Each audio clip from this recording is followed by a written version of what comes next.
Good morning, everybody. Nobody asked me the question that I'm going to use today, but it came to mind when I read this quote from Martin Chemnitz about a particular false teacher. Doesn't matter who it was, the principle is the thing that matters. Right? Let me read it to you, then I'll tell you the question. Chemnitz wrote, "He thought that he could not achieve the degree of good fortune to which he aspired if he professed only the doctrine which was common in the church." So here's a guy who was aspiring to something, and he didn't feel like he could accomplish what he was aspiring to if he just kept to what the common teaching of the church was, right? So with that in mind, the question for today is, what sort of preacher or teacher should we be looking for? And the quick answer is this: the person who is teaching what is common teaching, the common teaching of the church. Right? Avoid the person who seems to be looking for some new teaching. Not that they're not wanting to continue to learn and grow in their understanding of what's been passed down to them, but we're talking about the person who despises what has always been common in Christ's church and feels the need to bring something new to the table in order to accomplish something. Right? And we're very susceptible to this because when we think of the word common, we think of unimportant, impotent, and easily remembered or just inherently understood stuff, and none of that is true. What is common isn't unimportant. What is common is certainly does not lack power just because of its commonness. And because we know very well that when it comes to the teachings of the church, we're not talking things that are just inherently known.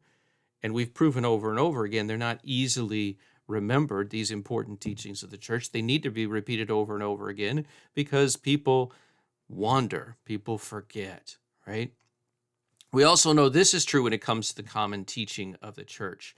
And it's a good thing, right? Common means it's readily available, and it also means that it is firmly established. And those are two really good, really important things. So when you're looking for a preacher or a teacher, for a pastor, look for the person who is teaching the common teachings of the church.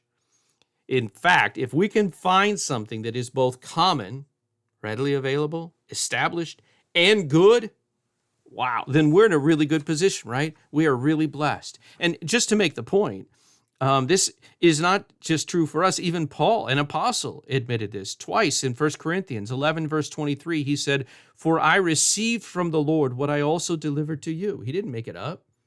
It was passed on to him. Same thing in 1 Corinthians 15. Is that right? 1 Corinthians 15? He's talking about the Lord's Supper. He said, "For I delivered to you," that's not right. It's probably 2 Corinthians, right? "For I delivered to you as of first importance what I also received," right? And then he shares the words of institution, the words of Jesus that were passed on to him. So we have two examples, even with the Apostle Paul, where he's not innovating, he's not bringing new things to the table, he's passing on what was given to him. And that's what the church has done. When it's at its best anyway. That's what Christ's church has done for the last 2,000 years. And we should not seek to depart from that. Chemnitz goes on. It's a really interesting thing. He mentions three things to beware of. He says these three things are the classic model for producing teachers who bring corruption into the church. And he talks, I'm kind of paraphrasing this, but he talks about innovation that's being motivated by pride, ambiguousness that's being motivated by a fear of suffering, and eloquence, which by itself isn't a bad thing, but eloquence when there's no learning behind it. Beware of those people.